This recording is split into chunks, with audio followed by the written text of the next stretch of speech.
voltando a tratar a doença com o diagnóstico vindo de um médico de fora.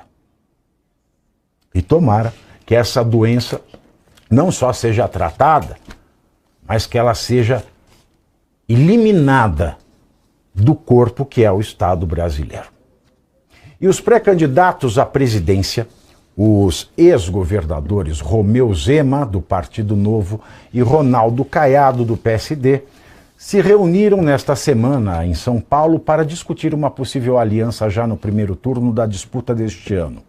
Depois da reunião, Zema e Caiado confirmaram a ideia da aliança. Aliás, as críticas de Romeu Zema a Flávio Bolsonaro colocaram o ex-governador mineiro em rota de colisão com a ala conservadora do Novo, que chegou a discutir um rompimento político com Zema e, eventualmente, a retirada da campanha da pré-candidatura presidencial.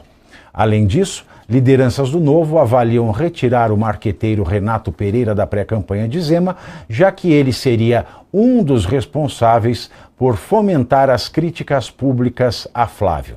Essa crise entre Zema e Flávio levou dirigentes do partido a atuarem nos bastidores, fazendo contato com Rogério Marinho, chefe da campanha de Flávio, numa tentativa de acalmar os ânimos e, se a Convenção Nacional do Novo fosse hoje, Romeu Zema não seria mais indicado à presidência. Aliás, Romeu Zema vem se mostrando descartável numa corrida presidencial, porque foi publicada nessa quinta-feira a pesquisa Meio Ideia sobre a sucessão presidencial deste ano. Por telefone, as respostas foram coletadas entre sábado, dia 23 de maio, e ontem, dia 27. Telefonemas para 1.500 eleitores. E essa pesquisa apresenta a margem de erro de 2,5 pontos percentuais para mais ou para menos. De maneira espontânea, isto é, sem indicar candidatos a presidente ao eleitor entrevistado, Lula lidera as intenções de voto. No primeiro turno das eleições deste ano, com 33%. Em segundo lugar, Flávio Bolsonaro aparece com 18,7% e, em terceiro, com 4,3%, seu pai, o ex-presidente Jair Messias Bolsonaro.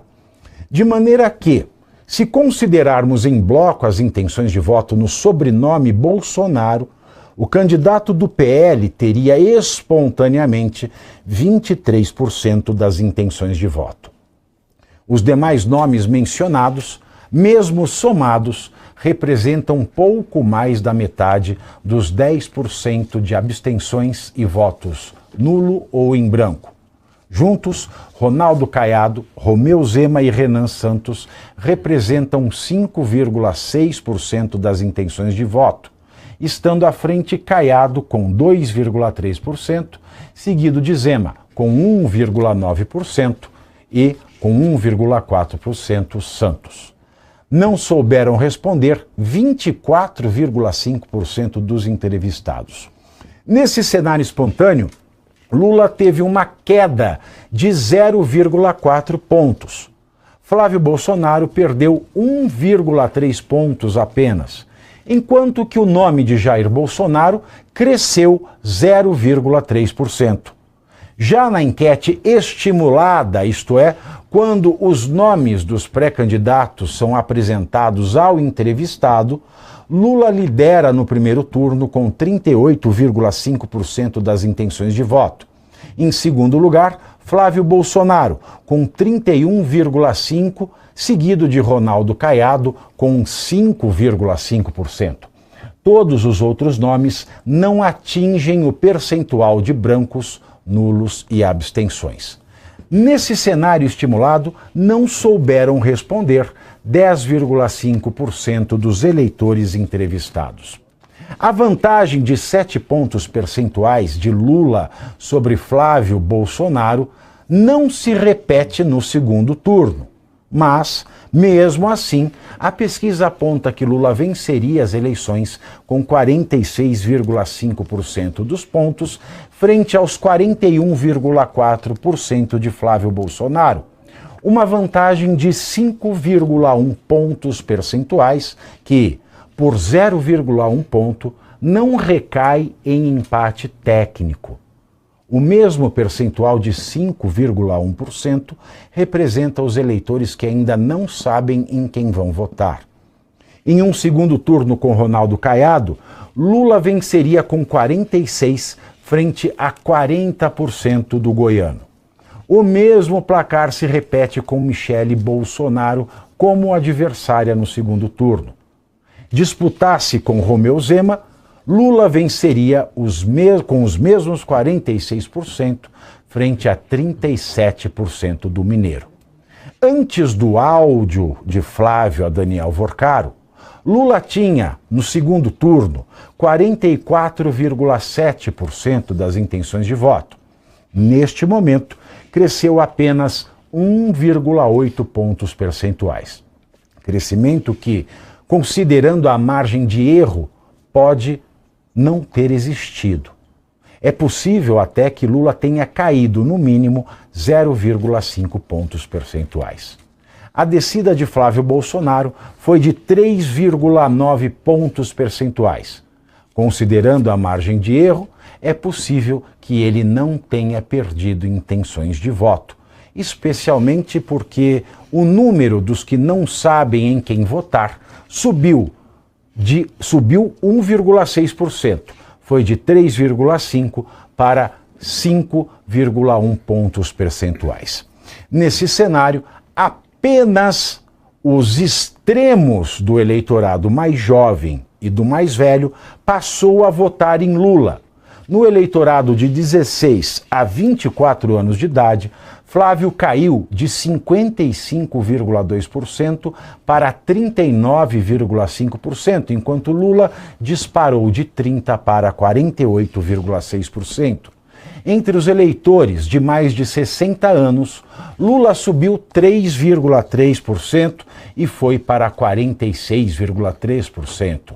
Flávio desceu 4,3 pontos e aparece em segundo com 40,5%.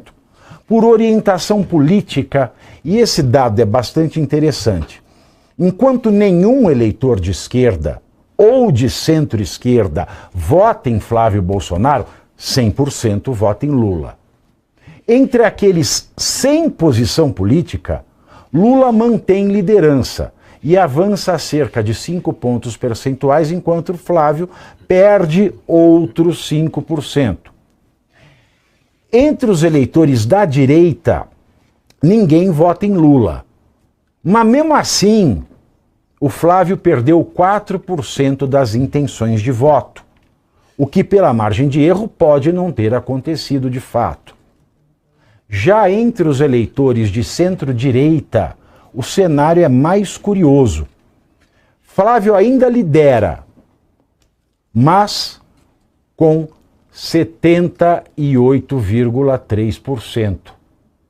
18% a menos, não, é 48,3%. É isso, certo? Na centro-direita ele lidera com 78,3%. 18% de votos a menos que na última pesquisa. Lula, que não pontuava entre a centro-direita, passou a ter 15,2% dos votos. Pela margem de erro, é possível dizer que entre os eleitores de centro-direita, quem deixou de votar em Flávio correu para votar no Lula no segundo turno da eleição. Por fim, entre os eleitores de centro, Flávio cresceu impressionantes 22 pontos percentuais e lidera entre esses eleitores com 63,9%. Nesse eleitorado de centro, mais impressionante foi a queda de Lula. Perdeu 41,7% dos votos. E hoje, com 9,7%, perderia feio até para os votos branco, nulo e abstenções. Por região, Lula e Flávio Bolsonaro seguem empatados no Sudeste. Flávio tem liderança fortalecida no Sul e, apesar de continuar a liderar no Centro-Oeste, perdeu 13,3% dos votos. Lula segue liderando no Nordeste, com 58% das intenções de voto, e passou a liderar no Norte, com 46,9%, frente a 42,2% de Flávio, um empate técnico considerando a margem de erro. No Norte, Lula cresceu quase 20 pontos percentuais, enquanto Flávio encolheu cerca de 15%. Conforme a pesquisa, 38% dos eleitores ainda podem mudar de voto. Se o candidato do PT ao Planalto for Fernando Haddad, a pesquisa aponta empate com Flávio Bolsonaro, 42% a 41,5%. Lula também lidera na rejeição. 46,7% dos entrevistados disse que não devem votar em Lula. Em Haddad, 42%. Em Flávio Bolsonaro, 39,8%. E em Michele Bolsonaro, 26%. Muito embora os percentuais de ruim e péssimo da sua administração terem caído consideravelmente ao longo do mês de maio, para 51,4% dos entrevistados, Lula não merece mais um mandato, mesmo percentual de desaprovação. Lula merece um segundo mandato apenas para o eleitor da região Nordeste do Brasil. Sobre as mensagens vazadas de Flávio Bolsonaro, avorcar, empatam aqueles que veem exagero da imprensa quanto ao assunto e os que discordam desse exagero, 34% e 36%. 57% dos entrevistados acha que o Congresso deve instalar uma CPI do Banco Master. 45% dos entrevistados acham que a Copa fará com que as pessoas se esqueçam do caso Master. A pesquisa Meio Ideia repete a má-fé de direcionamento negativo contra Flávio Bolsonaro.